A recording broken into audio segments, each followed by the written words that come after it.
Hello students. तो आज हम बात करने वाले हैं बायो के चैप्टर नंबर 10 की, जो है आपके पास cell cycle and cell division. तो इस आने वाले चैप्टर में हम जो है वो एनसीईआरटी की लाइन टू लाइन पढ़ेंगे और लाइन टू लाइन जो भी वहाँ पे इम्पॉर्टेंट हमारे पास पॉइंट्स हैं इनको हम डिस्कस करेंगे। तो हम जो सबसे पहले यहाँ पे इंट्रोडक्शन में यही बताया गया हुआ है कि आपके दो पेरेंटल सेल होते हैं, ठीक है, वो डिवाइड करेंगे and they produce millions of cells. तो यहाँ पे इंट्रोडक्शन में यही है। जो वेरी फर्स्ट टॉपिक है हमारा वो है सेल साइकिल। तो सेल साइकिल में क्या इंट्रोडक्शन दिया यहाँ पे इन्होंने। Cell division is a very important process in all living organism. During the cell division of a cell DNA replicate and cell growth also takes place.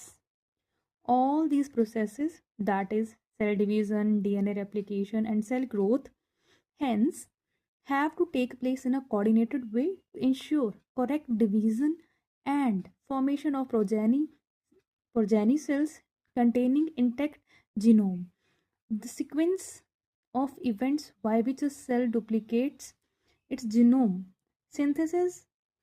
synthesize the other constituent of the cell and eventually divide into two daughter cells is termed as cell division. Is termed as cell cycle. तो cell cycle क्या हुआ? The sequence of the events by which a cell duplicate its genome, synthesizes the other constituent of the cell, eventually divide into two daughter cell is termed as cell cycle. तो ये आपको यहाँ पता चल गया क्या है cell cycle. Although cell growth in terms of cytoplasmic increases is a continuous process. Cell growth कैसा है? Continuous process. और यहाँ पे हम किसके रिस्पेक्टिव में कर रहे हैं? साइटोप्लाज्मिक इंक्रीज के रिस्पेक्टिव में। तो although cell growth is a continuous process, comma DNA synthesis occur only during one specific stage in the cell cycle. तो जो DNA सिंथेसिस है वो एक स्पेसिफिक स्टेज पे होगी, ठीक है, सेल साइकिल के।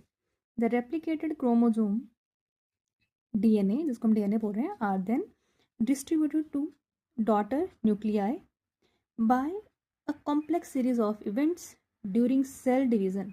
These events are themselves under genetic control. और ये सारे events इसके अंडर होंगे, एक जेनेटिक कंट्रोल के अंडर होंगे, ठीक है। तो नेक्स्ट हम बात करेंगे कि ऐसे कौन कौन से फेजेस हैं, फेजेस कौन कौन से हैं सेल साइकिल के, ठीक है। तो यहाँ पे यूकैरियोटिक सेल की बात करेंगे हम। A typical eukaryotic cell is illustrated by human cell in culture. These cells divides once in approximately every 24 hours. However, these duration of cell cycle